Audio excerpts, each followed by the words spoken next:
Пошла новая волна, я так понимаю, заказухи в честь Блиновской. Ну, Блиновская такая мутная товарища. Бренд Блиновская выставили на торги. Я сейчас скажу, почему вообще, в принципе, я не прошел мимо. Она уже надоела, эта Блиновская. Ну, как бы по ней уже столько всего было сказано. Но бренд ее, короче говоря, продается. Я не знаю, скоро Я Русский, наверное, будет продаваться. Я не знаю, там Шаман сделал бренд. Они все брендируют, бренданутые какие-то. Чтобы добить деньги, блогерши долг перед ФНС. Вот с этого момента давайте. Дальше новости не имеет значения. Ну, сейчас пройдемся по ней.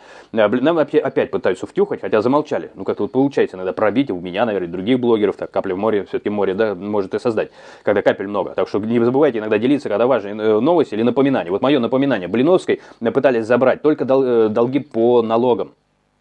И отталкиваясь от того, сумма-то 1,5 миллиарда. Получалось, что я так примерно прикинул, что она миллионов 60 долларов заработала.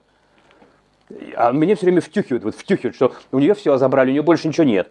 Тогда рассказывайте про шейхов, они туда все время мотаются. Значит, тогда это шейхи забрали или иранцы. И пустили на что? На Крокус, может быть, я не знаю. Они отмывали. В ее деле звучала Собчак. Потому что она ей оплачивала. Вот для меня отмывка – это оплата корпоратива. Урганта она оплачивала. То есть она легализовала деньги таким образом. Ну, когда звучит в сторону Блиновской, там еще какие-то, сейчас еще две там судят отмывки, это, мол, что-то она купила себе. Ну, это больше произвести впечатление. Ну, так можно подвести, но это, знаете, вот так, можно и передоговориться. Настоящая отмывка денег, очистка, алькапоновская, это вот стиральные машины, да, это, он же прачечное делал, да, там. Это, например, закрытый корпоратив, которого, может, и не было. За подпись стоит, Собчак написал, было, а я дорогая, у меня миллион стоит, и все, вот миллиончик намыли. Вот это что такое отмывка.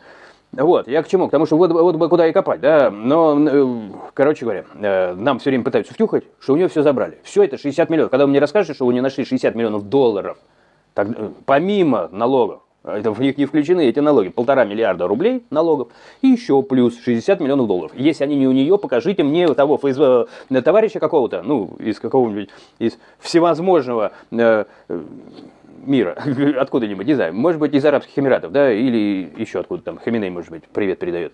Где деньги-то? Деньги-то где? А мне пишут, значит, что обанкротившаяся 44-летняя Елена Блиновская никак не может закрыть кредит в 269 миллионов рублей. Что такое вообще? Это все равно как обанкротившаяся Долина, которая поехала в Арабские Эмираты. Они все туда едут, я так, если что. И давай там, значит, все за щеку засовывать этот, как его, кальян. Сидит, засовывает, там, понимаете, все такие вздрагивают, оборачивают, там шейхи смотрят, что за бабка, кто ее привез. И им говорят, из Азербайджана, из России приехал, значит, там, с Дюлюги, образно выражаясь. Да, вот, и, значит, у них все время что-то нет, они все время едут туда, к шейхам. Плакаться они, что ли, туда есть, или в долг они там берут.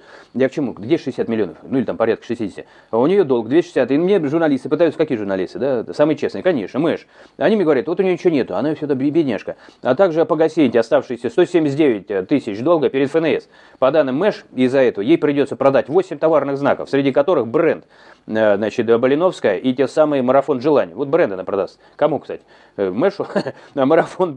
Просто какой дурак вот этому мерит? Им надо продолжать это дело, марафон желаний. Потому что если кто-то такой... Я желаю таких вот, значит, людей, которые присылают им кучу денег, ну это бред все. Я не верю во всю эту фигню. Я считаю, что они все отмывщики. Ну, допустим, да просто кто им верит? Вот после того, что я сейчас объяснил, что у нее денег-то больше. Что ни черта у нее никто не нашел или не пытались искать. Видимо, значит, тема какая-то другая там решалась. Либо поделилась. Марафон предназначений и марафон отношений, в общем, какая-то куча бреда, о котором никто ничего не слышал, а 60 миллионов откуда-то приплыли. Значит, она должна быть крайне популярна. Почему ее знают только в России, только в плане криминальных сводок? В общем, странненькая история. Не знаю, со своей стороны пишите, как это видите вы. Я вам немножко рассказал свою картину, потому что нам опять пошла новая волна. Не знаю, может отпустить, может уже что-то перетерли, может ее отпускать собрались. Ну, опять нам рассказывают о том, что она все отдала, она несчастная, она как церковная мышь бедненькая. Ну, что тут у меня не уклад. Меня не убедили. Сначала должна быть бедненькая Собчак. Вообще, все где как-то странно, мудно и криво, словно слабоумием попахивает, там всегда где-то рядом Собчак. Вот никто не знает, почему это. Может, она своим умом делиться приезжает. Может, ее тоже просто тянет к слабоумным, ну, как из благотворительных побуждений. Может, так?